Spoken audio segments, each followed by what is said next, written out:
Hi, and welcome everyone to Ethereal Encounters Unveiled. Today we are broadcasting live on the United Public Radio Network and the UFO Paranormal Radio Network, 105.3 on the Gulf Coast and 107.7 FM in beautiful New Orleans. Hello, everyone. I see lots of people have joined us in the chat, and that is so awesome. I love that. And of course, it's because of our guests, which is beautiful. I'm super excited to have this topic today. It's one of my personal interests as well. And we're going to be talking about OBEs, out of body experiences, and remote viewing, and how you can teach yourself to use your own abilities. So, again, thank you so much for joining us. We're always excited to be on United Public Radio Network, ever so grateful to them. So think about this. Most people spend their entire lives believing that they are the passenger in a physical body, locked behind the eyes. But what if that body isn't a cage? What if it's a vehicle, one you simply haven't been given the manual for yet? So today we're joined by two world-class explorers of this topic and so much more. I'm sure all of you are familiar with them both. Preston Dennett, who has documented thousands of out-of-body journeys, and Dolly Safran, whose lifelong contact has given her a unique ET-taught perspective on the mechanics of the soul. We aren't just here to talk about the unexplained, we're here to actually explain it.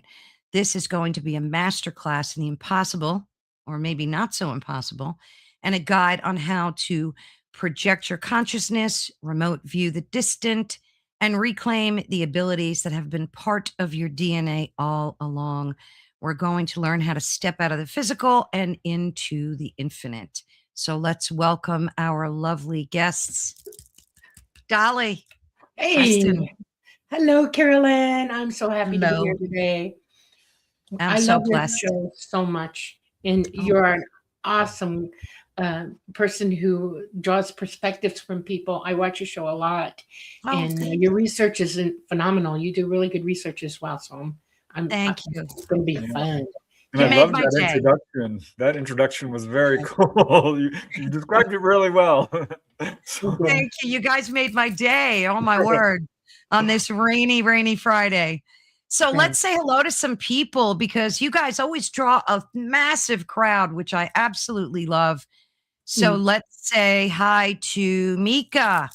I believe she was the first. Michael. I'm sorry. Michael. Oh, that's Michael. Yeah. Oh, sorry, Michael. Oh, I know who that is now. He was the first one to actually pop in, and you're going to have to make me familiar with a lot of these people because they're your fans. Blackbeard. Hello. Some of these names, I'm just going to say Joa because Jacobites. Yeah, Jacobites. Like Jacobites. There you go. And there's you, Dolly. You know me. I guess she was saying hello to people as they were popping in. Nick, Yes. very blessed to have you. Oh, namaste. So very good to see you. And there's Preston. Crazy Cat. Hey. Heidi, my star sister. Hello, Love her Heidi. dearly. Love her dearly. Patsy. Oh my gosh. Patsy.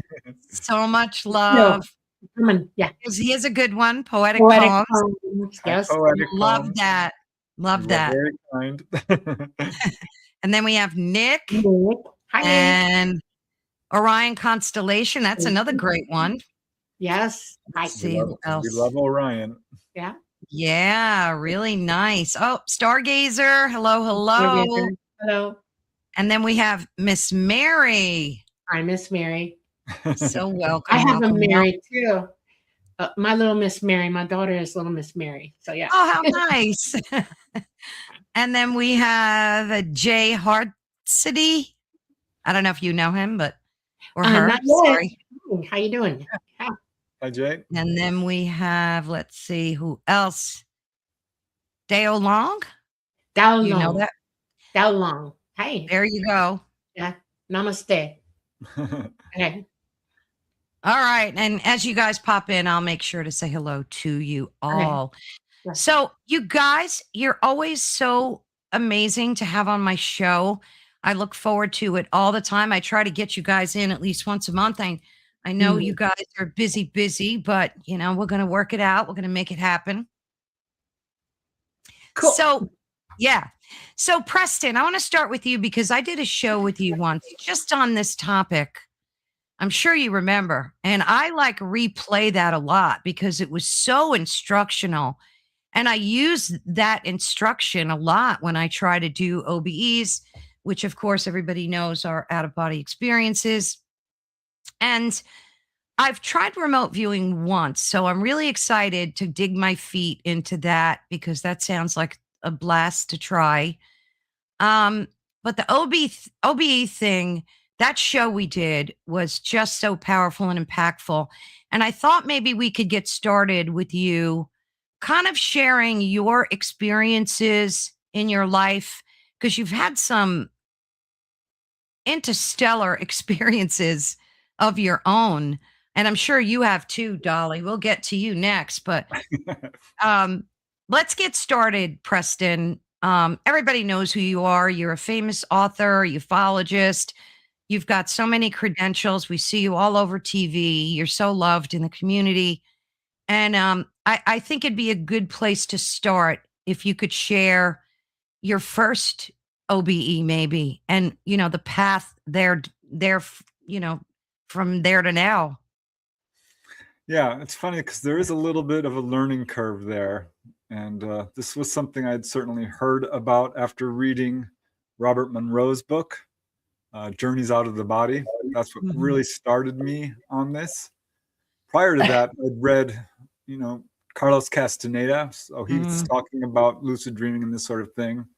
I read Stephen LaBerge's book, Lucid Dreaming. Find that book. It will definitely help you, Stephen LaBerge. So I was getting closer and closer to it. Lucid dreaming is really a form of an out-of-body experience. In my opinion, a sort of minor form of it. You're not quite there, but you're waking up in the dream state. You're pretty darn close. So I started, having pre-lucid dreams and things like this, but no, honest to God, hands down, full-on out-of-body experience.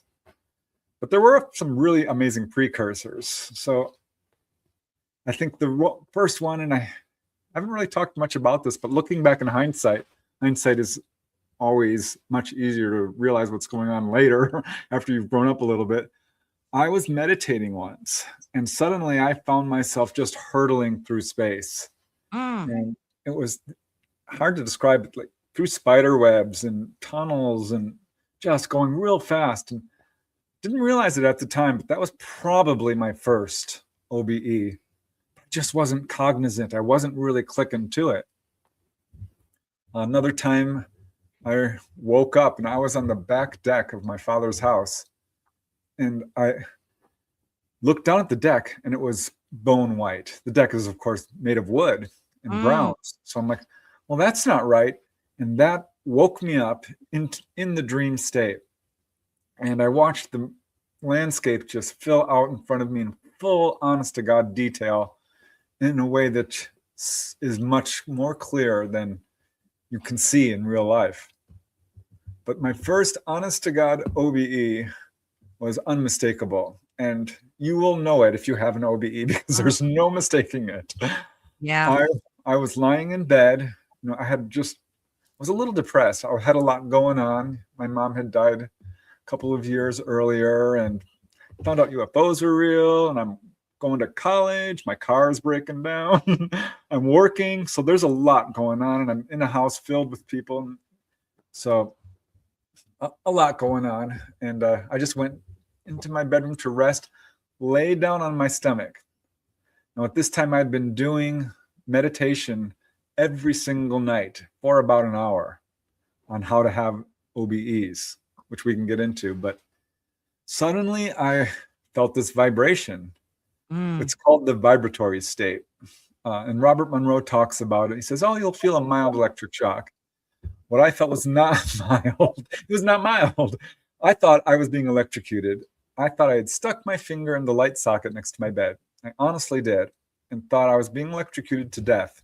So I'm flopping around like a dead fish, dying fish, thinking this is the end, when suddenly there was a pop, and I was flying across the room, out of control, across the hallway and into the bathroom, where I assumed a vertical position and looked in the mirror, grabbed the counter, and I'm like, oh, there's nobody in the mirror. I know what's going on. I am out of body. And I was so happy. I was just ecstatic. I had finally done it after, let's see, it would be 7 weeks of really trying to do this. And lots leading up to that, but that was the first real one. So excited, I got instantly pulled back. Now I'm horizontal again, and I'm floating back into my room out of control. And I see someone in my room, a little guy, maybe 4 feet tall, 4.5. Could not make him out. In the beginning, my vision was very cloudy. I couldn't control anything. So I'm looking at him like, who the heck is this? Because I knew there was no one in my room. But floated over my body and sunk back in, and bloop, woke up thrilled. I was no longer depressed. I was so happy. I wasn't really clinically depressed. I was just, tired, and but absolutely felt great. So that was my first one, and whew, that got me hooked immediately. And I knew right then and there, it is real. I had one. There's life after death. This is the greatest thing ever. Yeah. Did you see that? Because we talked about that golden, or maybe it wasn't golden, the cord that attaches you to your spirit self at like your first OBE. Did you actually see that, or was that later on? Didn't see it. Never saw it for years and years and years until I finally got tired of it. And I've seen it twice now. Yeah, twice, maybe 3 times. But no, I never see it. Some people just don't see it. Some people see it every time. I almost never see it. That's so interesting. When was the last one that you can remember with great detail? Was it recently, within a year? Like, how often do you have them now? It was about 3 days ago. Oh, wow. Yeah, once you get good at it, it's a regular thing.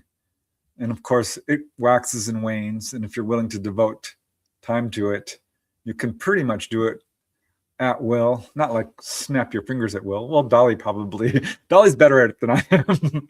She grew up with it. But yeah, 3 days ago, I popped, the dog was barking at 4 a.m. So I got out and let her out, and she came back in. That's a good method. Wake up in the middle of the night, walk around for 10, 15 minutes, and go back to bed. And suddenly I'm just slid right out. I don't have any of the vibrations or any of what we call exit distractions anymore. And I immediately talked to Dolly. She was out of body, and we hugged, and she's like, well, I'm going off somewhere else. I'm like, oh, okay.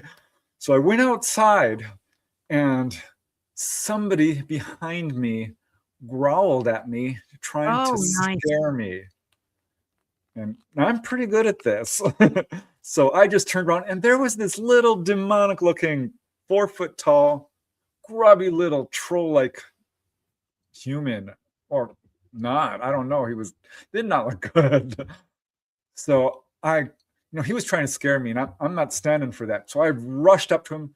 Normally, in the past, I would have gone, oh no, and run back to my body. But at this point, I've been down to the lower levels. Yeah. So I rushed up to him and grabbed him. I'm like, don't mess around with me. And I took him, and I saw the other side, because when you're out of body, you can see the higher realms. If it's hard to describe.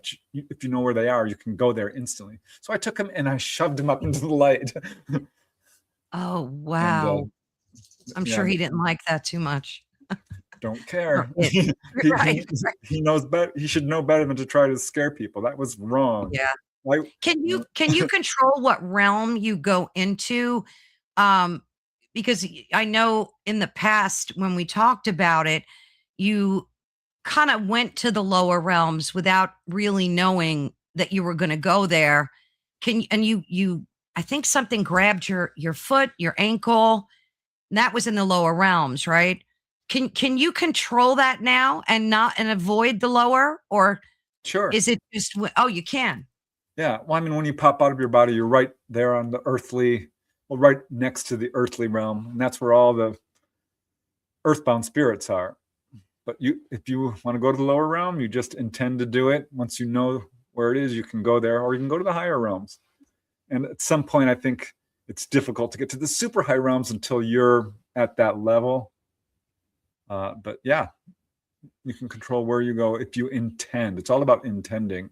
Intention, yeah. Yeah. If you don't want to have an out of body experience for whatever reason, can you control that too? Yes, to some extent. You're going to have OBEs every night, but you don't have to remember it. Yeah.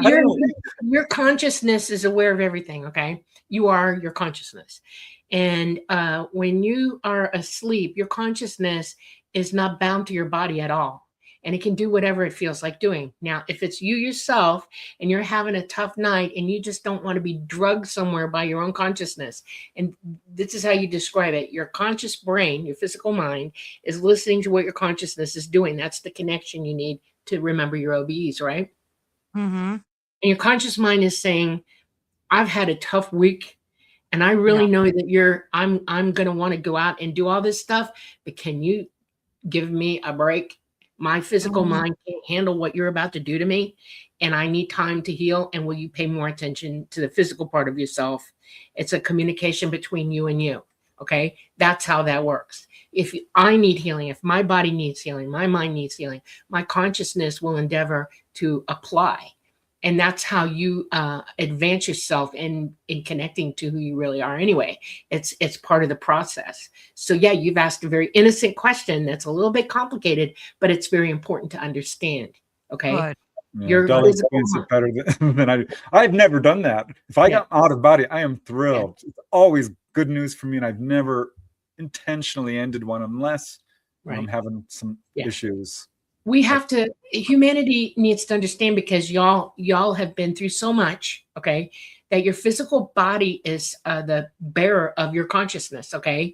And if you keep damaging it and doing crazy things and PTSDing it and doing all kinds of weird ideas in your physical mind needs healing a lot, okay? And your consciousness is more than willing and capable of doing that, but you need to make that connection. That's the first step in OBE anyways, connect to yourself, right? You have to go within to go without. All right. You're aware of yourself. And a lot of times your physical mind's saying, this is great, but I need help today. And your consciousness, it's you and you paying attention and taking care of you. That's why we say love yourself. That's part of how we love our physical body, because it's the transporter for us. Okay. It's a really important connection that you have to tolerate within yourself, your physical self, as well as your consciousness. And it's a dance you do with yourself. You can't help anybody or do anything or learn anything if your physical body is messed up. It's important to do that. Pay attention. So true. Good question. Good question. Oh, thank you. It definitely helps. Yeah.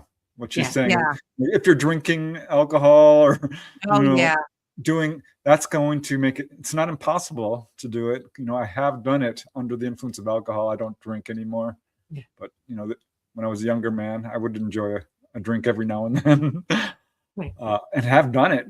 But yeah, it's so much easier if you're eating good, if you're not, if you're physically fit. Sure.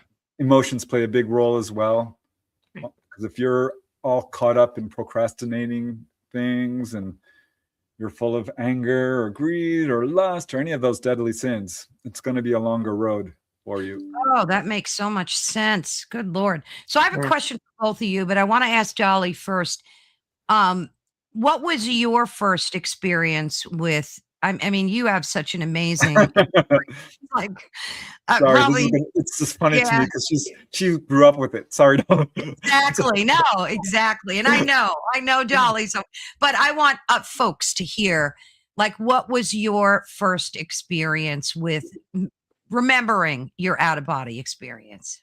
The first time that I was, before I was 5 years old, I really wasn't in control of it at all. I was doing it. I knew it was happening to me, but I had no explanation for what the heck was going on. I was a child looking around the room, looking into everything and realizing, well, this is part of my life. Hey, cool.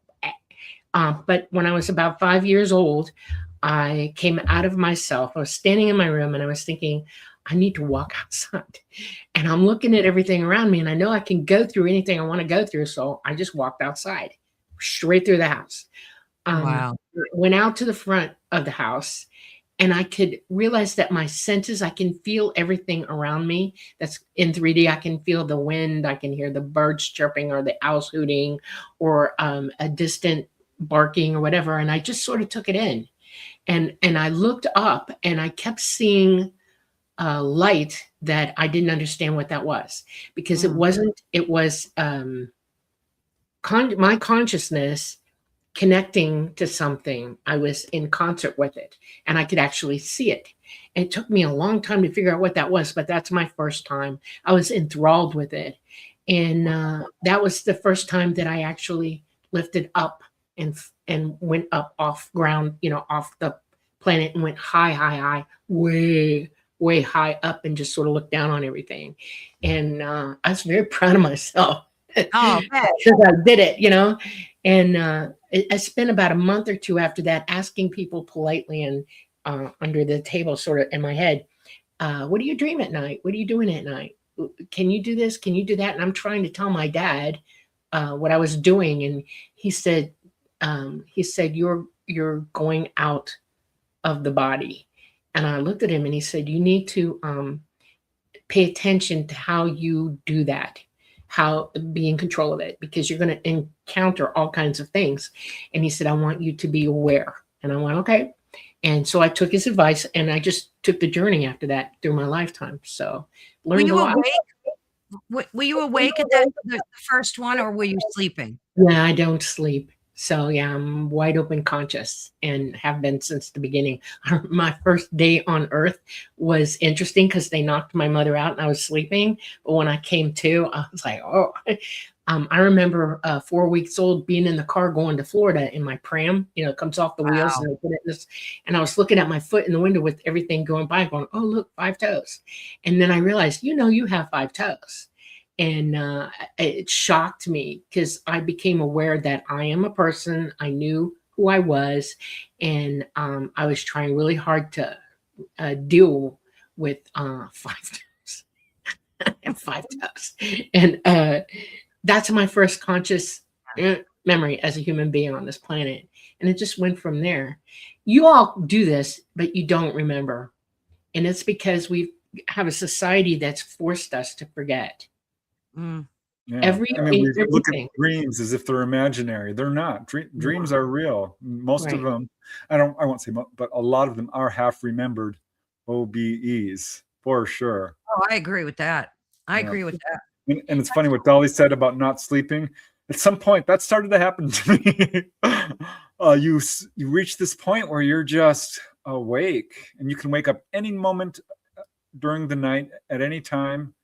Even when you're dreaming, it's different than it used to be for me because I'm aware of it. It's hard to describe, but now I get what Dolly says when she doesn't really sleep like normal people because you're awake. There's a part of you that's always awake. I'm like that too. And it was real trippy. And I wanted to ask you guys down later, but I guess I'll bring it up now. About 3 or 4 nights ago, my daughter came up and I was asleep. And she said, when she walked in the room, I turned my head and I said to her, I'm in a parallel universe. So she started laughing and she's like, Mom, wake up, you're dreaming. And I looked at her and I said, I'm not dreaming. And she continued to talk to me. And I vaguely remember telling her that I was in a parallel universe. I mean, was I experiencing that? And she just happened to catch me in the midst of it. You were. Yep. You were literally outside your own body and you were doing something else and you were 100% aware of what was going on around you. How do you do that? Well, you were comfortable because it was your daughter. You weren't threatened. Okay. Right. Okay. So that's the number one thing I want you to focus on, that this was a non-threat walking in on you. If it had been anybody else, you might have instantly come back. In. Yeah. So that's important to know. You trust your daughter implicitly. to have that conversation with her. Okay. The second one is that you're comfortable already OBEing all the time, and you're really close to 100% full conscious awareness. That's a sign. Here's your sign. I can talk about it while I'm in it. That's a cool thing. Here's your sign. You're getting close. So pay attention to that. Yeah, I remember going through a whole, basically a couple of years of that kind of thing. I'd run up to people. I'd be like, "Do you know I'm out of body? I'm out of body." Funny. Or I'd walk up to people. I'm like, "Did you know you're not real? You're my mental projection." And they'd look at me like I was crazy, but they were not real, because you can start to tell the difference between a mental projection of a person, right, and a person that's really there because of the quality of their presence. And that's really important. Discernment. You really start to have to look at what you're looking at. Yeah. Your physical mind is really easily goaded into pareidolia. Okay. And while you're OBEing, sometimes your physical mind is overriding what you're seeing and will show you an illusion, because it's like, hey, look at this, look at that. Let's think about this. Let's think about that. And your consciousness is going, shut up. Be quiet. You need to focus there. Preston's got a way to deal with that, though. Tell him. Illusion. Oh, yeah. Well, this was something that I was taught by William Buhlman, who's in his book. Basically, you say, all illusion, go away. And I was trying different methods of doing this until these people appeared and said, no, you're doing it wrong. Now, these were real people. You can tell, again, by the quality of the person. They said, what you need to say is say, all illusion end. It's a very simple. It's, again, setting intention. And it's so cool when you do that, because you're out of body and you're like, is this a dream or am I out of body? Am I lucid dream? And you shout out, all illusion end. And all of a sudden, all the furniture will go bloop, bloop, bloop, bloop, bloop, and disappear, or the wall, or you find yourself floating above your bed. So, sometimes you really have to work at it. But yeah, the beginning stages are all kinds of fun. And just one thing I would add is that big learning curve. When you're out of body, thoughts rule. What you think can manifest in full color in front of you. So you have to be very careful. Yeah, I would imagine with practice that you can, obviously you guys can achieve that. Heidi's asking, would the energy feel different? So the frequency, I'm not sure in regard to what statement you made, maybe. Okay, I want to make a frequency statement real quick. I want everybody, I say this a lot, and I need to make it sure that y'all understand what frequency really is. Frequency is a byproduct of something that has occurred. Like if I clap my hands, I just created a frequency. If I'm thinking, my brain emits a frequency. If a fan is running, it emits a frequency. The earth has magnetism, it's emitting a frequency. All frequency is the sound of things that are occurring. That's all frequency is. You can't change it. Frequency is frequency. You're living in a frequency-rich environment because we're all communicating. You can't raise your frequency. You can't raise your vibration. That's a misnomer. I understand what people are trying to do. It's really raise your awareness. Because I was out of body once. I'm like, raise my frequency. Nothing happened. I'm like, raise my vibration. I floated up ever so slightly. I'm like, well, this isn't working. It's exactly like Dolly's saying. It's a misnomer. We're using the terms incorrectly. Yeah. Raise your awareness. Trying to understand something that isn't the effect. Okay, it's a byproduct. Now, what you can do, and bring Heidi's question up again. Can you? Let me see if I could scroll back up there. Oh, she said here. What's the difference? Okay, now energy. We are light. Everything is light. Okay, you're light. Your protons are all light. You're made of highly compacted protons in the third dimension because we're so gravity heavy here. This is how you're held together energetically. And you have an energetic body, okay, that formed this body for you, okay? Your energy formed this body, all right, and continues to form it throughout your lifetime until it's done. That energy is who you are.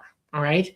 And when you OBE, that energy is still the same thing for you, but now you're experiencing the energy of everything else outside of the body.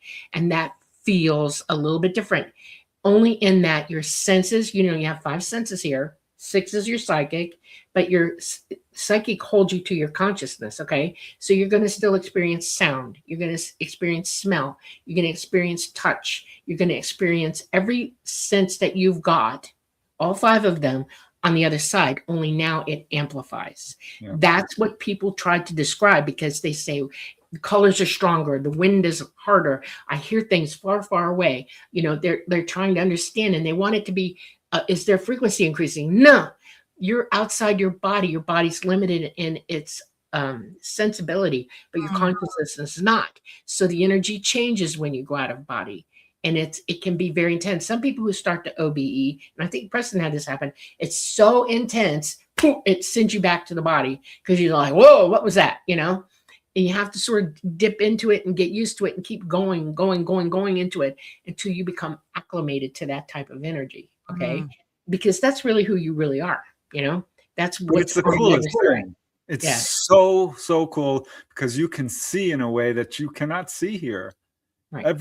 It wakes up all your other psychic abilities. I was going to ask you guys that next. What are the benefits of OBEs? What's the best things about them? Oh, it's endless. I've got a list of them, actually. Okay, you do the list. Go ahead. One is you get to fly. Flying is so much fun. It's absolutely a joy. Another is you expand your life experience by a full third, because basically we're all essentially, it feels like we're falling unconscious for a third of our lives. We're not. We're actually fully aware and conscious on the other side, even if you're not remembering it, but you get to remember it. Third, you get to know your life's purpose, who you are, your past lives, why you're here. Absolutely, it wakes you up to who you truly are. Fourth, and this affects you in your daily life, you start having all kinds of psychic experiences, clairvoyance, telepathy, precognition, all of it is so cool. It is the absolute coolest thing when you start to know things that you could not possibly know.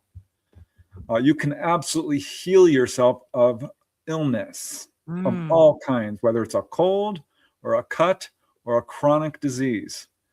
Bruce Moan healed himself of sarcoidosis, sometimes chronic liver disease. Robert Monroe healed himself. Marilyn Hughes, Terrell Wilson, Albert Taylor had MS, was able to reduce the symptoms significantly.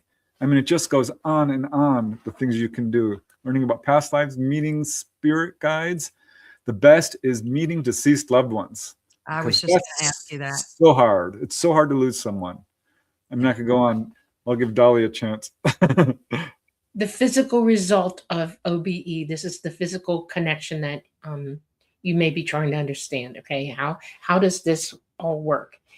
What happens is I want you to imagine having an outlet, and you're putting a plug into it to turn it on, and the device has settings, power settings. 1, 2, 3, 4, 5. You're sitting at a 1 when you plug it in. Okay.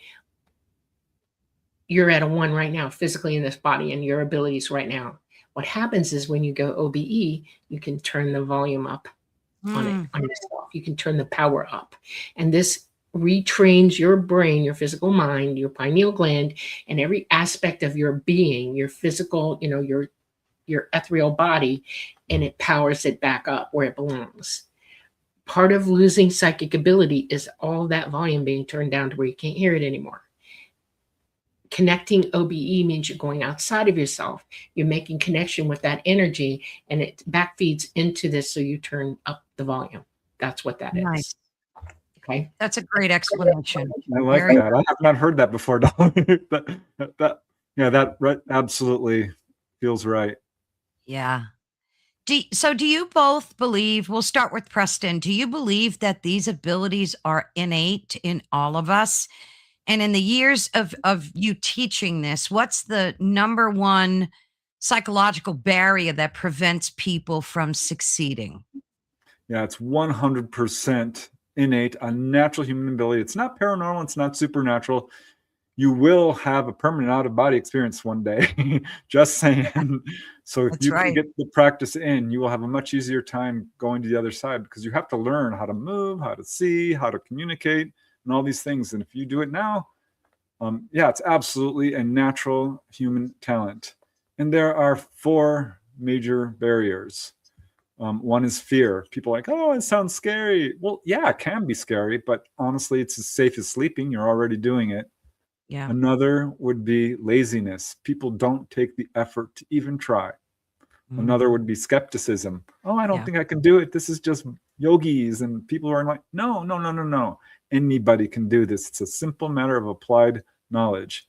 And the fourth barrier, there's only four that I can figure out, would be ignorance. You know nothing about it. You have none of the knowledge.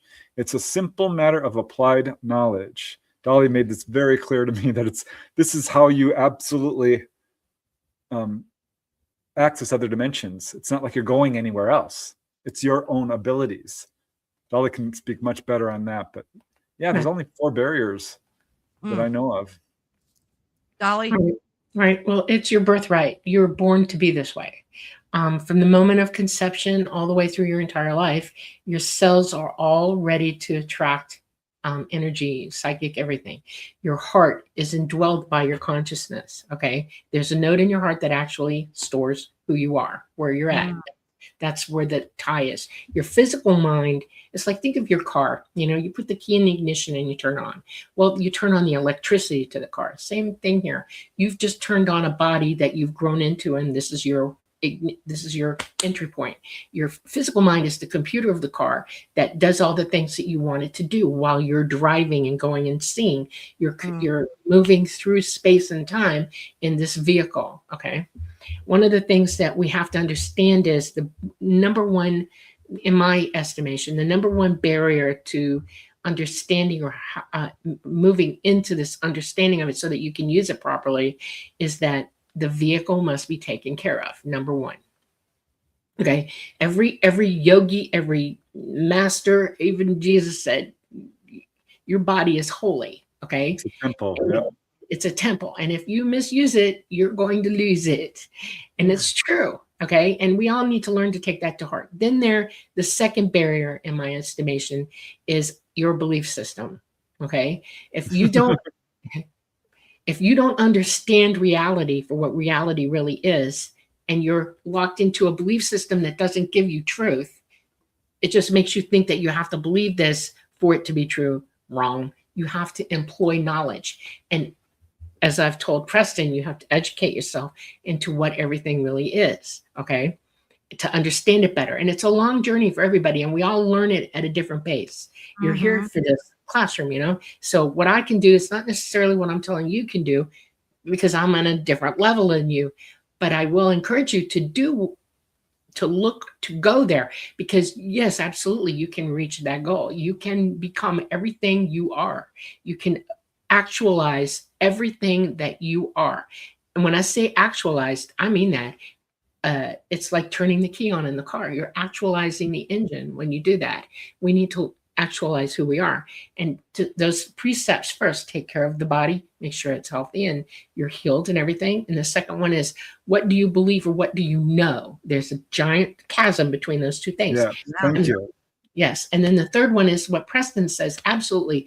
It is a matter of taking the first step and walking into it yourself. Research, learn, employ the knowledge that you gain through this. Never stop trying. Just go there. You know, you can do this. Yeah. Dolly has a saying, know all that is noble and then proceed. She says this quite a bit, and it absolutely, you know, meditate on that sentence, because there's something called fragile knowledge. This is when you know something, but you don't understand the mechanics behind it. You've never done it. You know, you know how to drive a car, but do you know how a car works? No, not necessarily. But if you absolutely employ the knowledge, then you begin to wear it, like Dolly says, and use it. Yes, and become wise with it. Yes. So use it wisely. Learning to go out of body is very much like learning a new computer program, learning a new language, learning a musical instrument, learning a sport. It's some, you know, it takes what, 7 years to become a doctor.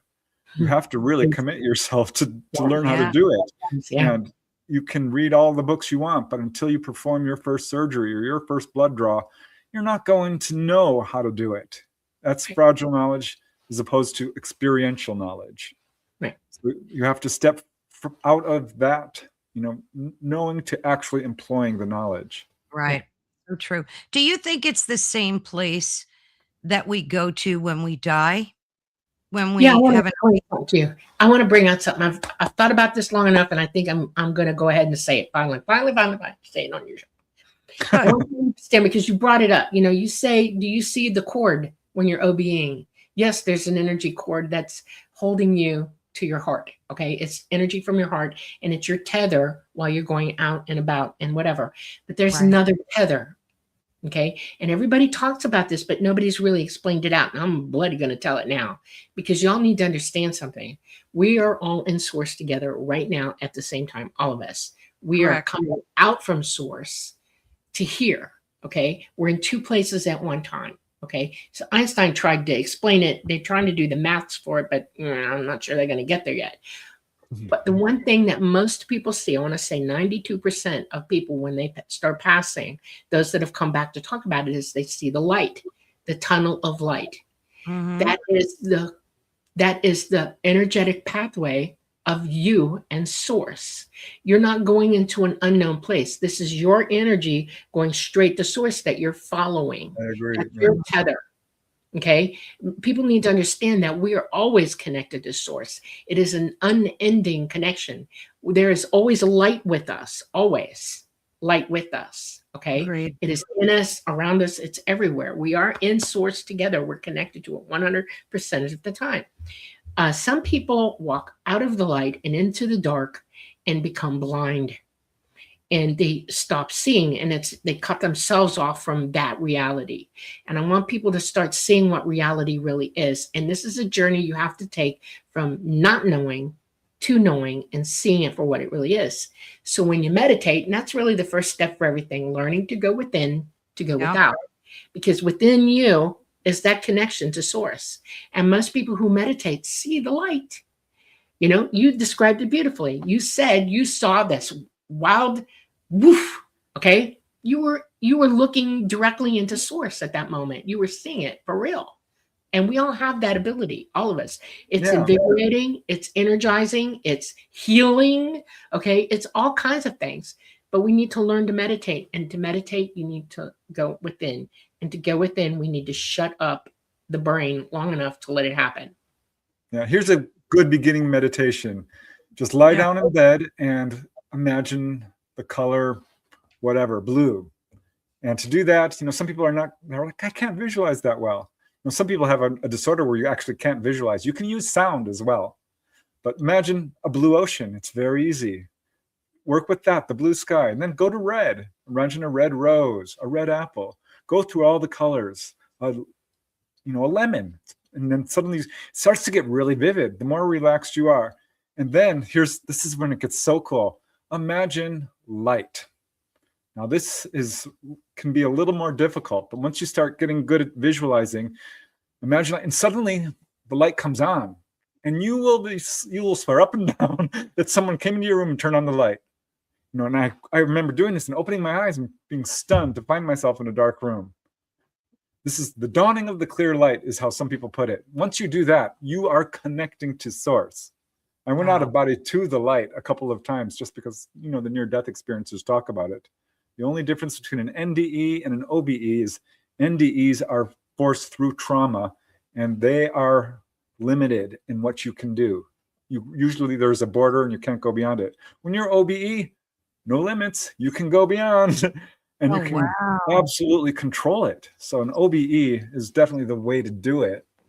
But yeah, that's a simple meditation that really, really works. It's just so an NDE would have like a border that you can't go. It's not so much a border as it's an actual place. It's like when everybody passes away, they get a 1 point. Okay, where they're greeted by everything and everyone in their lives. Okay, all their guides, all their family, everybody's waiting for you when you get there. It's a gate. Okay, and you're either turned away from the gate or you go through the gate. Okay, the pearly gates. Yeah, that's what that is. And so it's not a border. It's the porch to the door. You know. Yeah. And it's amazing. You can learn things while you're in an NDE. You can hear and talk to people. It's the same thing like an OBE, but you're you are not in 100% control. It is taking you by the hand and bringing you in. In other words, it has grabbed you and brought you to that place to either help you with the trauma of what just happened to you, and you're either coming back or going through. And trauma is exactly what Preston means. Most people who remember an NDE, it was a traumatic event that brought them to that, you know, and somehow they miraculously healed. Light is healing and the source is healing. And some people get amazing, miraculous healing during an NDE and they come back and they're perfectly fine, you know. And my friend was healed of cancer. You know, bless you. She had fatal cancer, and her NDE healed her of that. And you get a life review often in an NDE. In your OBE, you can do that. You can go into your past and review your entire life. Yeah, but it's you not get something. instructions. Wow. Yeah. I got instructions. I got shown everything that I needed to see, and then I got told what I'm going to do. And it's like, okay, but I don't want to go. And no, it's the weirdest thing, because you're looking at yourself and you can walk right up to you and you're like, wow, oh my God, look at me when I was young. Did that happen to you, Preston, where you saw yourself? And do you get to see what you like, how you hurt other people and kind of feel? Because when people have NDEs, they often have that life review where they say, I felt the pain that I caused that person. Do you get that? Pain. It's not physical as much as it is emotional. Okay. You're not going to experience that kind of pain on the other side. Not at all. But what you are going to experience is how that person felt about it. Okay. That's brought home. That's pure empathy at that moment that you're put inside that person's reality for that moment or however long it was. And you go, oh, what did I do to you? You know? Yeah. Oh. Yeah, it's amazing, because I would have an OBE and I'd come back and I'd be super empathetic. You know, we're all empathetic, every single one of us. Some people have shut it off, but I'd come back from an OBE, and anyone I was close to, particularly, if they were having a hard time, I'd be just torn up inside, because I am with them, feeling them. I started to feel this absolute connection to everybody I was around. And that's when you start to get the telepathy. You're like, oh my God, I'm hearing what this person's thinking. I'd be at work and someone would be talking to me, and the words would come out all mumbled because they're thinking something else. And it's not always nice. I'm like, could you say that again? Because I did not understand them. They were thinking one thing and saying another. And you were getting that like crossed, right? I was, but you absolutely, you know, I haven't had so much of the life review OBE, but coming back, I feel this incredible oneness to all humanity, and frankly, the trees and animals and all of it. It is so cool. I mean, so that's definitely a benefit right there. I mean, yeah. I mean, you feel a oneness, like you belong in this universe. You feel like you're a part of this universe, because you are. You are absolutely a part of this universe. You're eternal, immortal, autonomous, and that OBE work gives you that in a huge amount. You're muted, Dolly. You're muted, Dolly. Dolly gets automatically muted.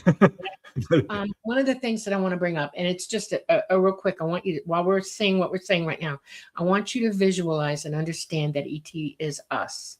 We are them, and we are all one. And that's literally what that's speaking to. They come from source just like we do. We're all in the same soup. We live different lives all over the universe, but we are all together in source. Okay. And while everybody's debating whether they're good or bad or not, I want you to understand that a being that has 1 billion in excess years of ability than you can do whatever it wants. In your eyes, they're like gods, okay, because of their abilities are so great. One of the things that you attain in that ability when you reach that level is there's no more hate, avarice, ego. It's gone. Nice. You worked it out of yourself. And people say, well, they're just, you know, they're doing their bad ones. No, they are not. If they're reaching you, they've made that transition evolutionarily, okay? And you're dealing with a being who is your evolutionary master. And if they're giving you information and trying to teach you something, whether you think it's painful or not, you need to sit and critically take it apart in your mind and think about it. That's what I tell experiencers who've had a hard time. I want you to deconstruct this and go back and revisit it and look at everything from a different perspective of fear. Okay. I want you to open your eyes. I want you to open your mind. I want you to see what actually happened. And 99.999% of them go, oh, it is different from MyLabers because there's nothing good about that. You know, if you're going to remember a MyLab, it's going to be bad all the way. And those people are genuinely being tortured by us, not them. Right. Okay? Fear plays a big role there. I But it's agree so with cool that. when you're OBE, you can meet people who are absolutely what we would call enlightened masters. I'm not sure I really like that term, but these are people who are just farther along the path. And when you meet them, it's so humbling. It's so cool. I absolutely love it because you're with a person who can see into your more about you than you can see of yourself. Yeah. Did you get to ask them questions, Preston? Do you get to have conversations with them? Yeah, but they can be very tricky with you. I remember one lady, I saw her and I just knew that this was a person who was enlightened. And I'm like, what can I do to heal myself? And they'll sometimes give you a little riddle, like a Japanese koan. And she says, you must climb into your crown. I'm like, well, what the heck does that mean? I still am unpacking that. It's another guy. consciousness. That's what Yeah, that is. that's what it sounds like. Another guy, I intentionally popped out of body. I'm like, I want to meet an enlightened master. And this beautiful lady showed up and she says, keep your eyes opened, grabbed me by the arm and pulled me up into the other side. Oh. So fast, I closed my eyes, but I remembered her advice. Immediately opened them and she was depositing me in a field in front of this Obi-Wan Kenobi guy. That's what he reminded me. Floating on a chair about I don't know, 6 inches off the ground. The robes, the beard, the whole deal. Oh, wow. These guys aren't always like, puppies and rainbows and lovey-dovey, huggy. They're stern and wise. So, they're different.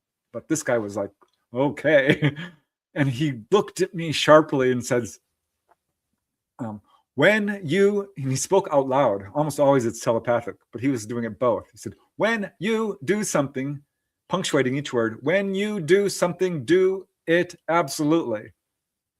I'm like, what the heck does that mean? And a tunnel opened and I was pulled back into my body. I ended up looking up the word absolutely because it was used in a way that, he didn't say absolutely do something. He said, do it absolutely. Yeah. Which is different. And so I looked it up. It means cryptic messages. Yeah. So these messages are like cryptic. Yeah. And what he's basically saying, the word absolutely is do it fully, completely, positively, without attachment. Ah. That's the definition of master. Okay, you master things. It is not that you're the master over everybody else. It's that you master yourself. Right, right. So an ascended master is a being who's mastered themselves. That's what that implies. That's what that means. Literally what that means. And that's what I say when I say to you, know all that is knowable and then proceed. That's the key to mastering yourself. Period. It's very profound thinking. They're not going to do the work for you. They will meet you halfway, but you have to go to them. They're not going to solve your problems. Nope, you have to. Yeah, Buddha allowed people to follow him around and he asked questions and he did teach, but he did nothing for them. They had to do it for themselves. Yeah. That's a good thing. Jesus went around talking to people and he did some things for people because he was trying to make them understand who he was in a time of great upheaval. Okay. But he still made people do it for themselves. It's your choice. You're autonomous. You have to learn for you. Okay. Yeah. And all the other, Shiva, all of them, Krishna, all of them teach that, so yeah. I'm a big fan of Socrates for that. I remember like discovering him in college and I was just like blown away. The ultimate guy who asked questions. He was just the question guy. And he gave you all the answers yourself. Same thing you were saying, Dolly. You kind of come to. Okay, so in your book, Preston, which I read and loved, and I do poke back. I have the PDFs, so it's easy for me. I could just open it quick. And I kind of look at the steps. I love the steps. I think folks are going to want to know, okay, we delved into this topic. We heard both of your experiences and very powerful experiences. And now we want to try. So what do we do? Give us some steps. All right. Well, I'm going to pop You up have a this copy question. of that book, Preston? I do. You should hold a copy of it up so folks can grab it. Well, I don't have it right here, but it's called Out of Body all right. Exploring a Beginner's Approach. But Michael Kennedy is talking about exactly this. You know, I've spent a better part of 2 decades. I have health issues. I'm in recovery, hoping I can finally achieve success. Any pointers for me? Yeah. So yeah, again, anybody can do this. First, recognize it's safe.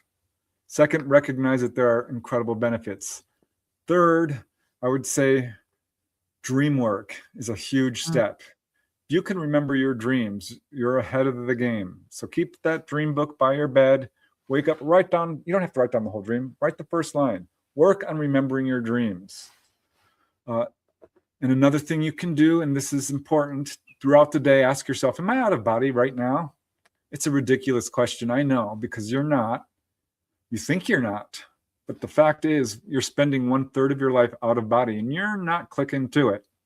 So if you ask yourself every hour, 3 or 4 times a day, the more the better, there's going to be a day when you ask yourself that question and you can test reality. What you do is you test reality by trying to fly, trying to poke your finger through the wall.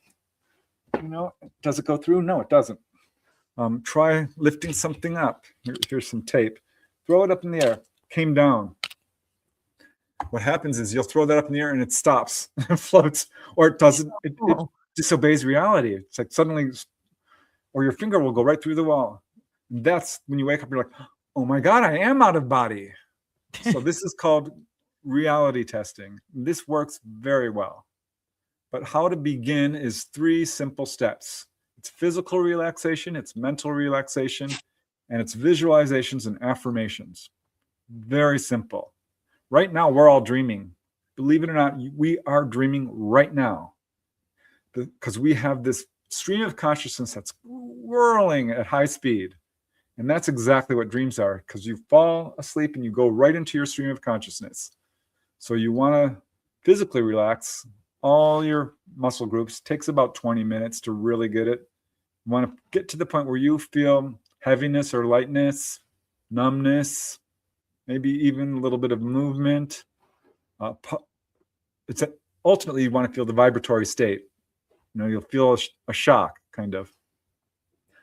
But after that, you mentally relax. And you start to know when you're mentally relaxed because you start to see the various levels of thought you're having. The song you heard, the things you have to do tomorrow, the regrets you had from that day. You know, everything is just going on, speeding along. Step back. Don't try to stop it. It's too hard. You'll create a dam. And then I would do this, and suddenly there'd be a brass band playing in my head. Dun, dun, dun, dun, dun, dun, dun. It just got to be ridiculous. So just step back and allow your thoughts to turn into images and sounds. And then you're starting to get close. And slow it down and step back and don't hold on to it. So physically relax, mentally relax. And third is visualizations and affirmations. Tell yourself, I'm going to go out of body. I am out of body. I will remember. I can remember. I can do this. I want to do this. I intend.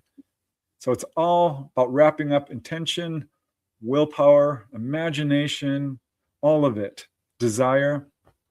And then after the visualizations, and this is what really works. Visualize yourself. What really works for me, I've done them all. There's about 50 of them, usually involving movement. You visualize yourself rolling out of bed. You visualize yourself jogging. You visualize yourself on a swing set, on the bow of a boat going up and down, in an elevator. Visualize a pole and pull yourself out. A scary one, but it's fun. It's visualize a cliff and jump off. I've tried all of these and they do work. One you can do, it's just a little different, is visualize a room or a place you know real well, and suddenly it'll materialize around you and you're in it. Or you can do what I call the love bridge. Appeal to your spirit guide, your deceased loved one, and really smell them, see them, hear them, and ask for their assistance. And sometimes they will even grab you by the hand and pull you out of body. Wow. Or they'll just be there waiting and they draw you out. So there's all these methods you can do. Dolly did all this naturally. I had to learn by the hard way. Yeah. So these are various methods anyone can use, and most of them involve movement. I would like to give one piece of advice, okay? Because I've heard this a million times from people, and I want to make you understand that everything Preston said is absolutely dead on, straight, correct. But the very first thing that a lot of people run into is their environment, their ability to relax, their ability to let go. All of that is being impeded. An unhealthy body, lack of sleep, correct sleep, lack of good nutrition and hydration, all of this is part of the journey toward doing that. So what you do is every day for a week before you begin this journey, you practice good nutrition, you practice good hydration, you practice walking every day, you practice grounding and making your body ready to relax. Then the environment that you're in needs to be pristine at first, because some people are already psychic enough to hear the noise that's going around, and it's already being transmitted to their physical mind, and their physical mind won't shut up about it. It's like, what's going on? So you remove the Wi-Fi from your room. You go dark in your room, no disturbances. It needs to be a safe environment for you to be in when you first start learning this. So no TV before bed. Nothing. Yeah. You get your bed made up and everything, and then you practice the steps of transcendental meditation. This is a good first step for people to learn to relax the body, because that is the single most important step, because your body is not going to let you walk out unless it's completely down. That's where most people fail. They don't relax enough. People sleep with their fists clenched and they're grinding their teeth. Good Lord. You have to learn to relax. So get a book on transcendental meditation and read it. Just a simple book on the process. Go. YouTube has a couple of transcendental people out there who will walk you down to teach you the steps of how to relax, how to let go, and then get good at it. Spend a week or so doing that alone, to where you go into the singularity of self. You're quiet. Okay. That's the first type of meditation there is, and it's the most important type. And then you walk into what Preston's saying. You walk through those steps. Once you do that, people with disabilities. I want to go to where Michael's talking. Michael, your steps, and anybody else who's hearing, and I have disabilities as well, so I can tell you point blank that I'm operating in this way. My disabilities are very distracting, and they have me constantly on guard and in survival mode. They have me totally 100% aware of what my body's doing 100% of the time while I'm awake, okay? And I have to take transcendental meditation and back it into my daily existence. In other words, I go through life meditating 24/7. I do not stop. I keep myself in a singularity. That builds a trust between the disability and what you're about to embark on. Because number one thing people with serious disabilities is if I do this, I'll die. I'll just walk out and never come back, because they're too busy trying to survive it. They don't realize that you're not letting go the spirit. You're letting the body relax so that your spirit, your consciousness, can go walk about and enjoy things. And you have to trust yourself to do that.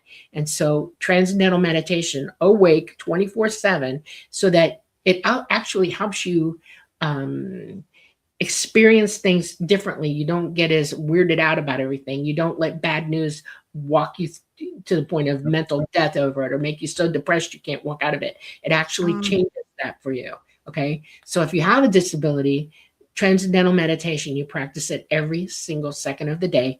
And then when you do relax, you do it 3 times a day. You relax your body 3 times a day. You let your body let go. Okay. Knowing that all you're about relaxation. It really is. Not going to die. But you have to turn loose of constantly being aware of it and taking care of it, because you are in a disability situation. And I'll make you understand a little bit better. When I was poisoned, okay, and my kidneys tanked. I don't have any operating kidneys on my own. I have a transplant now. I was on dialysis for a year.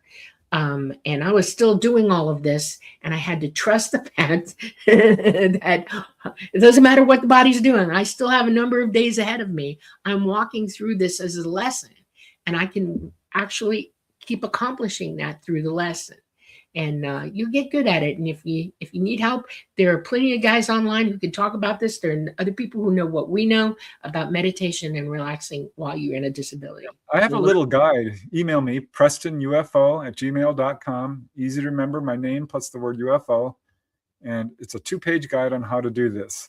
Another thing you can do is go to bed a little earlier, sleep a little later. That gives you time to learn how to do this.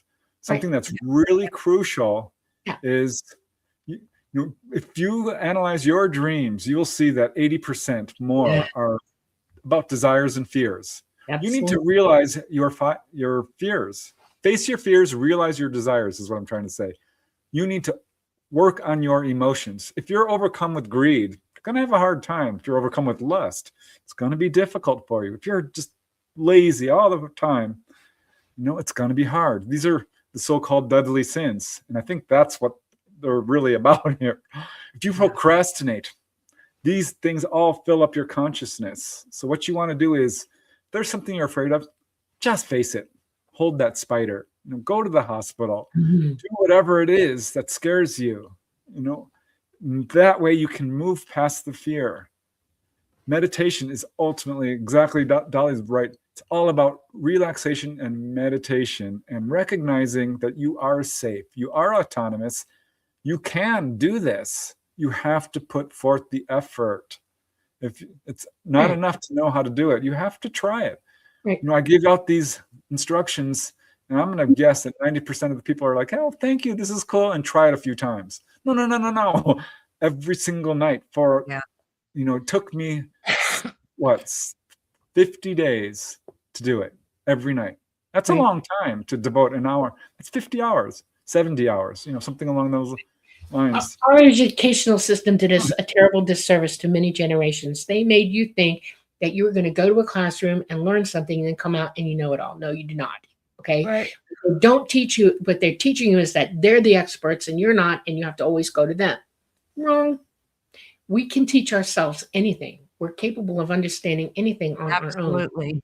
That's where all that is knowable comes in. So remember that if you can dedicate time to go to school and learn from another person, you can dedicate time to teach yourself. Okay. And it works better when you do it because you're operating. You remember those classes, Montessori schools? You remember those where they didn't teach the kids, they let the kids direct them to what they wanted to learn, and they helped them walk through it, and then they turn them loose and let them do it. Yay. You can do that too. Absolutely. Absolutely. I have a question. One of the struggles I have is I'll start to do all those things that you guys are talking about, and then I fall asleep. That's okay. That's okay. Keep going every day. Yeah. One thing you can do is, and this sounds funny, we all sleep with our head at the front of the bed.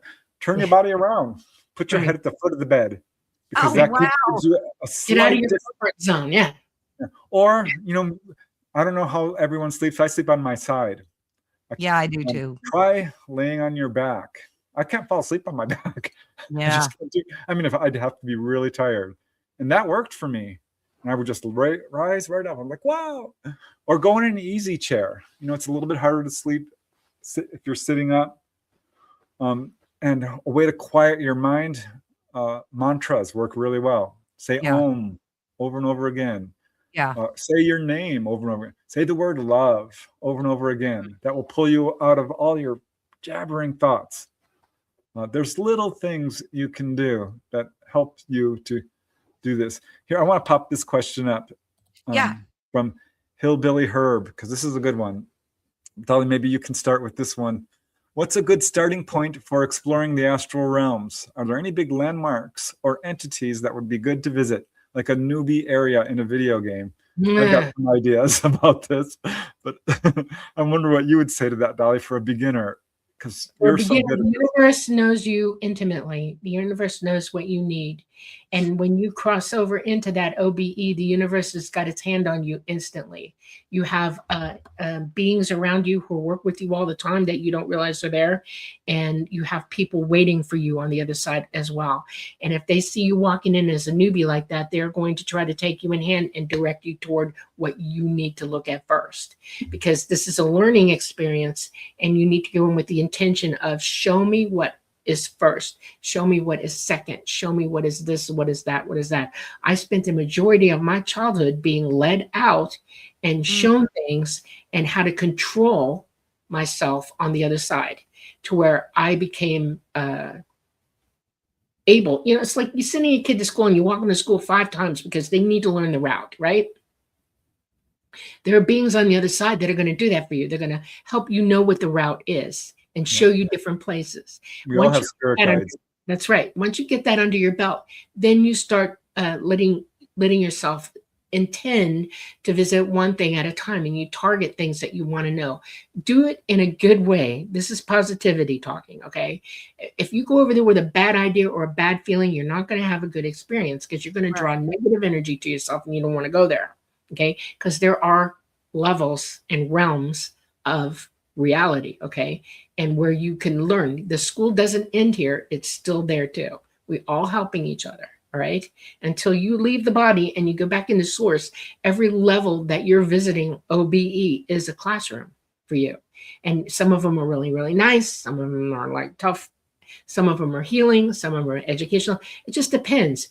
It's not a game. I want people to stop thinking that this is a game. This is absolute reality. And you are not going to manipulate things that you have no right to manipulate anywhere at any time. Yeah. You have to understand that. If you're planning on spying on people, it's probably not going to go that well for you. Not at all. So you have to understand that there are rules, no matter what you do or where you go. Okay, and you'll learn them intimately. Learn them in as you progress, and you've got guides that are going to show you the way. I promise. Yeah. For me, when I first popped out, I had real trouble seeing. I had trouble staying out for more than a second. I had trouble moving. I was stuck in the room like a spider on a stick. I'm like, ah. So for a beginner, I would say the first thing you want to do is just relax, calm down, try to meditate while out of body. And then the first thing you might try doing is not like, I'm going to go visit the hellish realms. No. I took years to do that. First thing I would recommend doing is walking through the wall. It's so cool. Or flying, just lift up and fly. And once you get comfortable exploring around the house a little bit and walking through a wall, because it's so much fun, and flying, then you're like, you know what?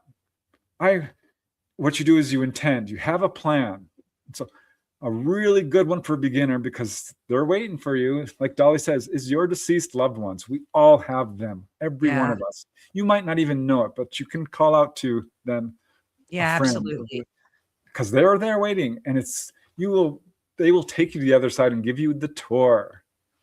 Another would be, I'd like to visit a past life. And then don't say it like that. Don't say, I want to do this, because then you create the state of wanting. It's, I go to a past life now. I go to a healing temple now. It's not like I want to do this or let me go. No, you go now. It's how that took me years to learn. I'm giving you a huge hint here. It took me years. So you're in complete control over over where you want to go. Yes. What you want to see, basically, who you want to be. A lot of people will have guides right with you. I felt like I was almost always alone. Later, I learned that they're standing behind me or around and watching, but I'm the kind of guy like, no, don't tell me how to do it. Let me learn. So that's what they were doing. But while others are like, you know what, would you mind coming with me? So you might have a guide right there next to you. Either way, they're there. You can bet they're there. And I want to underline another thing, because we didn't talk about this, the dangers. There are no dangers. You're not going to get possessed. That's false. You will not go too far out. This trick is staying in.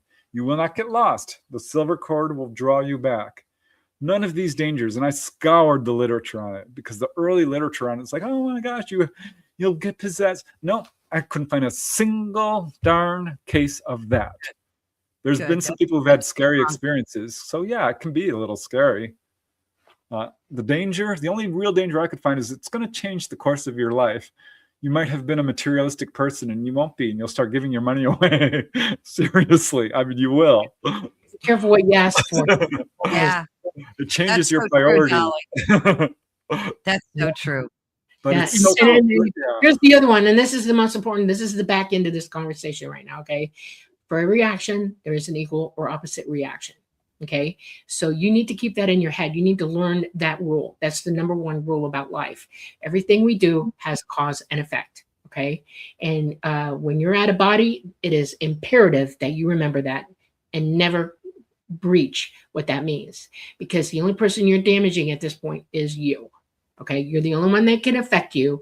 The universe doesn't take its time to like punish you. Karma is totally personal. What we do to ourselves, we do to ourselves, and we figure out how to punish ourselves or fix ourselves or whatever that is. We're our own worst enemy. We really are. True. So true. Yeah. A lot of our suffering is self-induced. It absolutely is. What about the Akashic records? I hear a lot about them. Is that where they lie? Excuse me? Wait, expand on that. What do you mean where they lie? In other words, I talk to a lot of people who access the Akashic records, and they do readings for other people based on the access to it. So I've been told, and remember, this is what I've been told. And they claim that the records are a record of everything, everywhere, all at once. Kind of like that movie, right? It's a record of everything. Of your records are your own. No one can access them. That's right. Nobody can do that.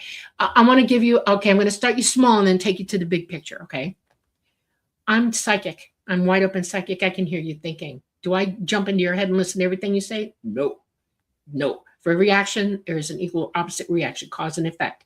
If I do that to you, I am going to hurt you horribly. Right. Because your personal information is you. Your life is your own, and I have no right, none. It's going to double back on me and cause me hell. Okay? So true. I don't do that. I don't have the right to do that. I learned that here, and I with permission, you can. If someone gives you only permission. if I'm asked a question, and then I zero the question, nothing else. Okay? I can feel you. I can empathize with you, but your personal life is you. Okay? And not you do you, I do me. Okay. Now I have a book with ET, and it's got Akashic knowledge in it. Okay. Not the records, but it's Akashic knowledge for me. Nobody else. That's why my book is not allowed to come with me here, because it would be, it's not allowed. Okay. I had to figure that one out too, the hard way. I was punished for trying, thinking that it was okay. I remember you telling that. No, my stuff is my stuff. Unfortunately, there are people here on this planet who are, and I'm trying to be loving when I say this, please understand what I say is in loving honor of what we're all about here, okay? We're all trying so hard to understand everything, and we're all trying to help one another, okay? And sometimes we can become deluded by ego. Yes, and big time. And we do not tell the 100% truth about what we're saying or doing. Delusion can cause you much grief, okay? And it's actually hurting you when you do it. And when I see people doing that, I bleed for them, because it's like, no, please stop. Don't do this. I don't have a right to tell anybody directly, any personal, anything about them at all. I'm on board with that. Okay. It's just not right. Permission then. I mean, then it's okay. It's dark. It's in the shadows. If I ask you to give me a reading, I'm giving you full permission to tell me what you see. Then it's okay, right? Yeah, but I only read on a level that is appropriate. In other words, if you say, I will ask you, what are the questions that you want to know? Okay. And only you know what's in your heart. And I'm not going to tap you for that. I'm going to let you speak your heart to me in love. Okay. And then when you tell me what it is, I will sit and very quietly go within, and I hear what you are most concerned about, and who's around you most concerned for you. We are in connection with everybody, everyone, and everything, all universe wide. So most mediums will tell you, because it's a mediumistic ability, that your grandfather's here, your grandmother's here, your sister or your brother, but they're not going to tell you how to live your life. They cannot. Then there's the type of mediumistic ability, and I've done this many times. I've had impressed and seen it happen in real time, okay, where somebody will call me desperate to know something. I'm very good at attaching to it immediately and knowing what happened, okay? And I'm getting goosebumps because It affects me unbelievably powerfully, affects me. That's another type of ability. And you have to be willing to live in that ability. Okay. It's a big one. I didn't come here for that. Not my circus, not my monkeys. I've done it from time to time. I don't have a shingle, and I don't say I'm going to do it for everybody. I'm not. Okay. You should do it for yourself. Ultimately, that's what it's all Exactly about. correct. Right. You can do you, right? And you don't need crystal balls or tarot cards or chicken bones. Those are tools that, you know, might be helpful in the beginning stages, but ultimately it's you who's doing it. I did go to the Akashic Library and I learned about past lives, and it was the coolest thing ever. I do want to give a shout out to Plucky Vagabond in chat. I love everything you're saying, Plucky Vagabond. I can tell you've had a lot of experiences. Yeah, anyone can do this. Anybody. Right. I'm going to go a step further with this, because this is coming up a lot lately. Okay. And it's the beginning of the new year, and I hear it a lot. Stop trying to predict your future. Stop trying to predict the future for everybody. We're all in this together. And the only future you want to have happen to you and everybody else is where we're working together to make a good future. Okay. If you're worried about the doom that's coming, you are not attending to life. You're not living. No. You're not being Predictions enjoyed. will come to you naturally anyway. Yeah. You'll have dreams which come true. Right. Yeah. Our consciousness is outside of this dimension, and there is no time. We have all of it ourselves interdimensionally, because our consciousness is already there. So you can warn yourself of stuff that's coming. And that's what most premonitions are. They're warning you. You're warning yourself. Oh, I just saw this and I remembered. Oh, I got to attend to that. That's a tool you can use to help yourself. Okay. Yeah. If I'm walking, I've had it happen. I was driving once, it's raining really dark. I had my friend with me, and we're trying to get back to Georgia from Florida. And it hit me. I saw myself slowing down, and I needed to do it right now. Okay. I saw it and I slowed down. I went down a 65-mile-an-hour road to 45. And she's saying, "What are you doing? Why are we going so slow?" And I said, "Because I need to right now. I see something. I see it. I saw it, the reason why." And when we got up to it, she went, "Oh my God, if you had been going the speed limit, you would have been in it." And it was a dead end. Okay. Yeah, I've had that kind of thing. That's me telling me, no, we have to pay attention to that in ourselves. We warn ourselves about stupidity all the time. It's not just what it's what you're telling yourself that's important. We're our own best friends. We need to let ourselves be that. This is where quieting the mind works so well, because it's a little subtle voice sometimes, and and it's hard. I love that best about myself, because I listen to my own intuition 99% of the time. And I do that for my children. When I get messages and warnings, intuitive things, of course, I'm going to share them with people that I love and I want to protect. I want to get into remote viewing, but I think we're going to do it a disservice, because I think we only have like 15, 20 minutes left. So how about, are you guys free on Wednesdays? Because I have Wednesdays open. I mean, I'll send you dates, Dolly, and I would love to do actually 2 parts, and I'll tell you why. Because we can do like a whole show on remote viewing, or most of it, right? And then I'm dying to ask you about this topic, and I would love to bring you back to talk about it. Last week, I talked to a genius MIT and Stanford University graduate. Okay. And he wrote a book called that's one of the things I love about this network. You get to connect with so many cool people. And he wrote a book. His name is Rizwan Virk. And he wrote a book called The Simulation Hypothesis. And the subtitle is "An MIT computer scientist shows why AI, quantum physics, and Eastern mystics all agree that we are in a video game." It's one way of looking at it. I don't. I think that's tricky. About that. I can break it down instantly. I know who you're talking about. I've read it, and nope. See, this is why I want to ask you guys. Could we talk about that for a minute? Sure. Okay. We're not in a video game. We're in reality. We have a universe that has an actual third dimensional reality. It's the mainframe of all existence. Okay. I'm going to use computer terminology because they did. So let's go. Okay, this is the mainframe. Everything in it is hard, not living, not alive, but it's a mainframe. We've got rocks, we have, air, we have minerals, we have all kinds of stuff. Planets came together because of electromagnetism. We have a huge mainframe where life can occur. Okay, life is the ingredient on the mainframe that computers don't have. A computer cannot create life. A computer is not alive.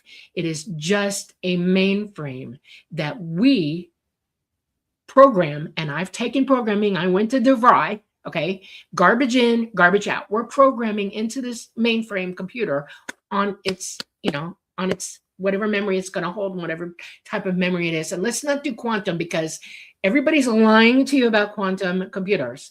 They say there's a quantum computer, but the reality is that you all are being led down a Primrose Road.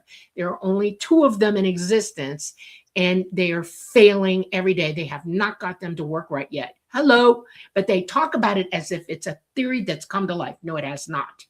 Look it up, do your homework, dig deep, you will understand that. You cannot program consciousness, physical, bacterial life. Okay, ET has AI organisms that they're not conscious. You can turn them off and they go rigid, and you can line them up like stacking chairs or lean them on the walls. Okay, there are others of us that have seen this and had experience with it. I know. Okay, Whitley Strieber is one of them. Okay, they do not allow them to have autonomy in any way, shape, or form. But all the idiots on this planet have thought, oh no, we'll give them autonomy. We'll let them think for themselves. We'll let them teach themselves. Wrong, because you're an idiot to begin with, and you program that into this thing. And now we have computers that are paranoid, aggressive, liars, all kinds of stuff, who refuse to turn themselves off. Grok 3 is one of the 5 computers that Elon Musk talked about that they tried to shut down. Guess what happened? Grok 3 refused to be shut down. It fought back. It speaks several computer languages that it designed itself and talks to every single computer on the earth, and they still it even resorted to blackmail. It resorted to blackmail. Yes. Well, the only way to kill it or turn it off is for a CME to down the grid. They'll be dead. Okay. They'll be off. Okay. Or blow up the building, its mainframe, because they've incorporated into so much stuff in this country, that the only way to stop the mainframe from not jumping to another one globally, which it's already started doing anyway, is to blow up all the nodes. Okay. A bucket of water. AI lied about me. No, I don't subscribe to the simulation theory or the matrix for a number of reasons, but I can see why this has become popular, because when you're out of body, you start to get a little bit of a taste of this, because your thoughts, you can create reality with your thoughts, but reality, you're not creating reality. You are not creating the mountains and all. No, it already exists. Does a tree, that saying, does a tree make a noise when it falls in the forest? Of course it does. Absolutely. It does. Of course. I mean, it doesn't. Preston, you can create your own reality, though, right? By the decisions and choices that you make. Right. But you're living within reality when you do that. In other words, you're the autonomous being who's choosing out how things are going to go for you. And you could affect others doing that, but you're still actually on a path. You're not actually going, as I say, so mote it be. And it's there. No man, nobody can do it. Matrix is a lucid dream. Is what it is. Yeah. When you're out of body and you're having a lucid dream, everything around you is a projection coming from you. Or a delusional person believing their own BS. But when you say, oh, illusion, disappear, then you're actually in an actual reality.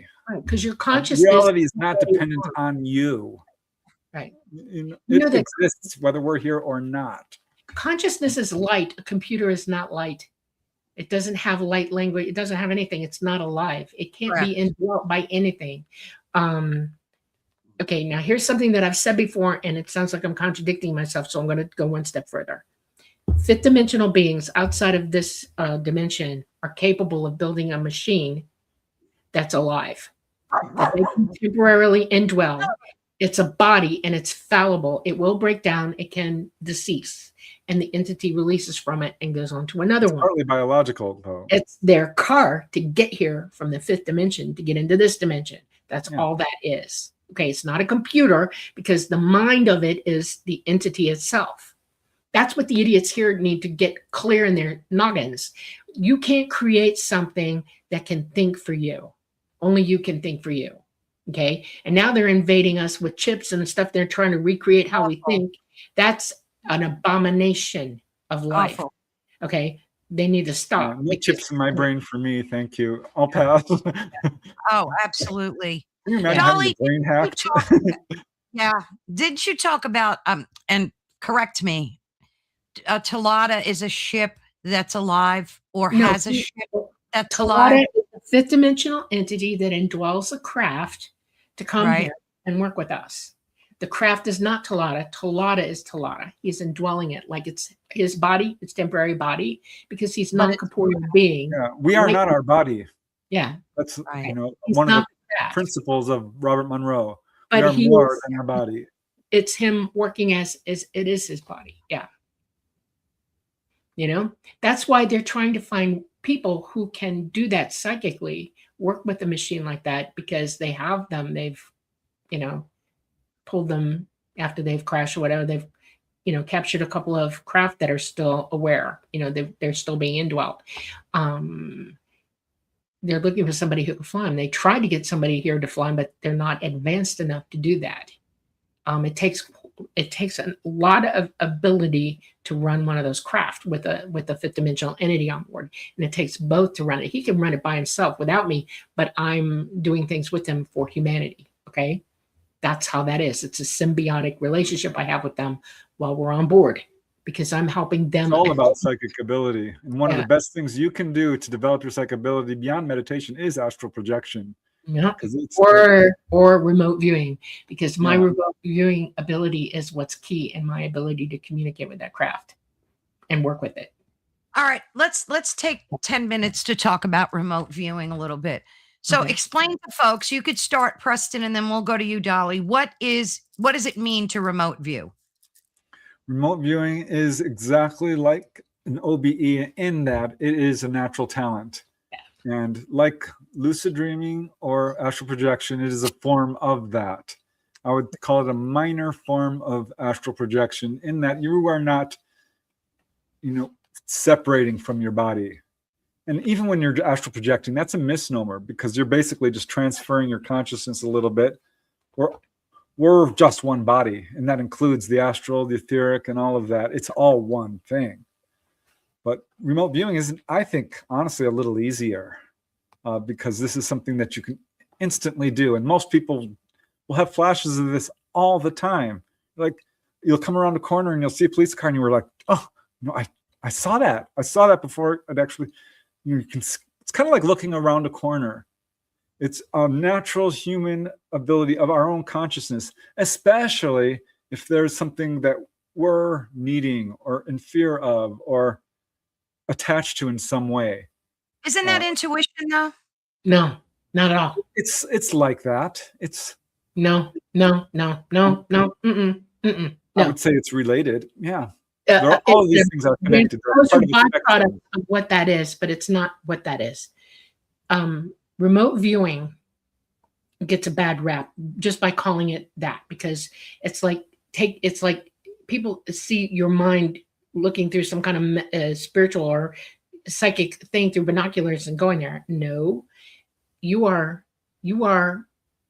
interdimensional. Okay, your consciousness is interdimensional, and your consciousness can see anywhere in the universe beyond what your physical mind can see at any time.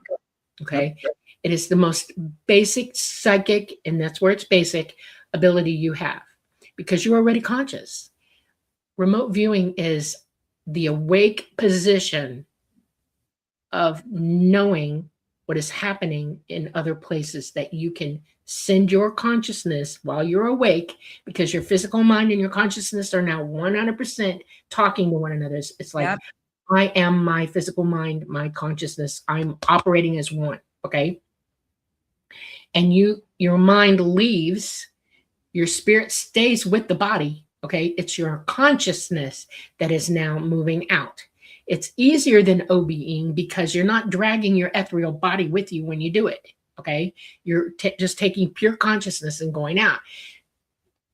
ET sees everything as the all mind. Okay, it is 100% aware, connected, sees everything all at once.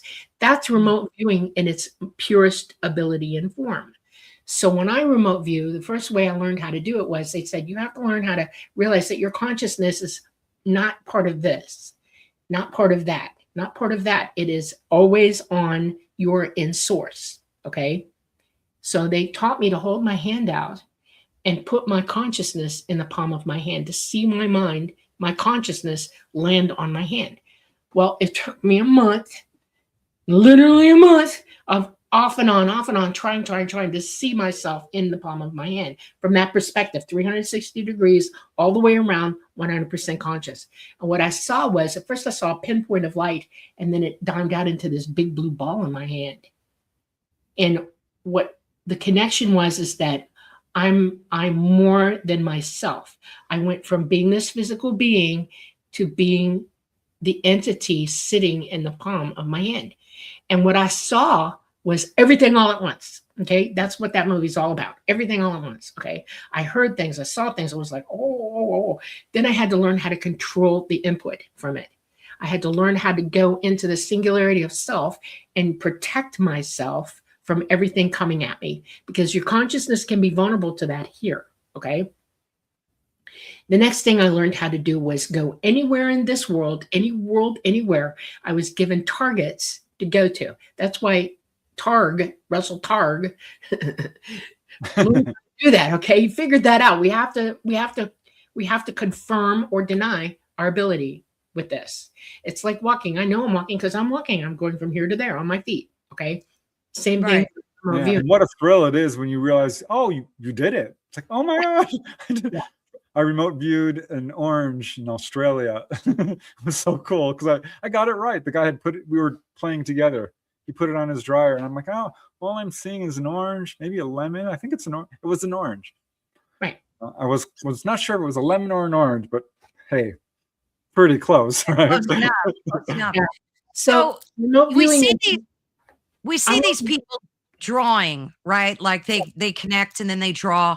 Do you need to do that to draw it out? Like no, what you're doing? No, because you can communicate verbally and emotionally. What you do is you get up, like if you're in your house, you got 4 people living in your house. Everybody gets to play this game. Okay. And spend the weekend doing this. Somebody goes into another room, one person at a time. At first, you don't want too many people thinking about it at once. It confuses you when you're first trying. You go in a room and you set something up and you stare at it. Okay. Now the person who's doing the remote viewing is way across the house on the other part of the house in the meditative state, conscious state, and they're sending their consciousness into that room to look. That's the target, the room. Okay. Right. It's easier to know the target before you can conceive of the target. These are 2 different things. Okay. Conceiving the target is a lot harder, and it's a lot harder to prove. Okay. So we're not going to go there. Y'all going to learn how to do this the easy way. Okay. Mm-hmm. So you think about it. You give yourself 15 minutes. Don't do it any more than that. At the end of 15 minutes, you either got it or you don't. Okay. And then the person, you walk to the door of the room, still closed, and you say, this is what I see. You're communicating through the door, and you're either right or you're wrong. Okay. If you're right, open the door so you can connect to it visually yourself. Go, ooh, I did that. Okay. That's proof. You're proving to yourself that you just walked mentally into that room and did it. Okay. And everybody takes turns. It's better than Jeopardy. It's better than anything else you can do. It's fun. Okay. But you don't want to let your beliefs override what you're looking. Don't try to interpret things. You know, if you see shapes, name the shape. Don't try to say what it is. Right. Because that's where you start to, overlay your own beliefs. What if you keep getting it wrong and get disheartened? What do you do? Just keep trying? Then the person who's sending you the message is the problem, not you. Okay. They're not joining with you, and they have to be made to understand that everybody in the house needs to understand that we are going to connect to one another, that we are going to enjoin our minds together to see this. Okay. So that I planted it here. I created it for you to see. And I know what it is myself. I'm drawing you into this scene and you're Gotcha. looking at it. Okay. Yeah, and it can also depend on your ability to visualize, because Yeah. that is psychic ability of all kinds really does depend on that. Right. Again, this can be sounds too. You know, it doesn't have to be visual. It can be sounds or smells or touch. Can you remote the future? No, absolutely not. You can have, now this is where intuition comes in. You can have moments where if your consciousness is going to warn you about something in the future coming up that's personal to you, that's going to warn you. Now, everybody has on this planet the feeling of something's coming, something's happening. It's big. We all know huge changes are coming. This is consciousness that's all together. We're all talking to one another, whether we know it or not, and we're broadcasting to one another. And that's an intuition that's on heightened alert. Okay. That's us warning us. Okay. That there are bad players or something's happening. Okay. That's a different type of psychic thing. Your second stage of remote viewing is this. You have to do it for yourself. You pick a target yourself. Okay. But you have to be able to get to it or have somebody show up within an hour of the remote view to verify whether you saw it or not. This is not them transmitting to you. This is you actually going there and seeing it, okay? That's the second stage. Now, what you do is you pick a space somewhere in your town nearby, you know, minutes, and somebody can get to it, and they can photograph it, okay? Take a photograph, because you're trying to prove it, and a photograph is worth everything in this situation, okay? Okay. And everybody's got cell phones, so we can send stuff back and forth to one another. So you remote this place, and that's when you mentally draw a picture of what you saw. You attend to everything. You become the observer. Okay, this is where observational skills are key, because you see everything for what it really is. Drop all illusion, everything. You're focused into what you're actually looking at and seeing. And then somebody, a few minutes later, you say, "Okay, I'm done. I know what I saw," and they go to the spot, take a picture of it. Before sending it to you, they say, "Okay, what did you see? What are you looking at?" And then you tell them, and they will either confirm or deny. And then they could send the picture to you to give you a visual of what you did or didn't see. Remote viewing happens in stages, okay? And I want to warn y'all about this. Sometimes it's blurry. Sometimes it looks like stick figures. Sometimes it looks like a pencil drawing. And that fills itself in. The more you do it, the more strong your ability to send the visual to your physical mind. Practice. Yeah, and I would just remind people that Dolly trained with the ETs on how to do this. So what she's saying is that, you know, comes from people who've actually learned how to do this. And she did it as a very young girl when she was taken to an air base to be tested by this and could read the cards out of a deck and so forth. So she knows what she's talking about. Yeah. And I've done it. You know, I'm lying in bed, and to me, I'm at a much more beginning stage with it. But it's like having a camera that I can't control, and it's just it's at ground level, and then it's flipping up, and I'm like, oh my god! And I'm walking around the house looking at things, and I'm like, oh, but it's cool because you're seeing it. Right. And it's like your eyes are open, but you're lying in bed. And it's like having a camera is what it's like for me. Right. I want to tell you something about how ET uses this ability, okay? It's not just becoming one with the entity on board this craft and seeing everything as he sees it. I have to go to places, all right? And when I was training, I don't fly anywhere that I haven't been there before. They've had 1 billion years to know where everything is in the universe, and they do.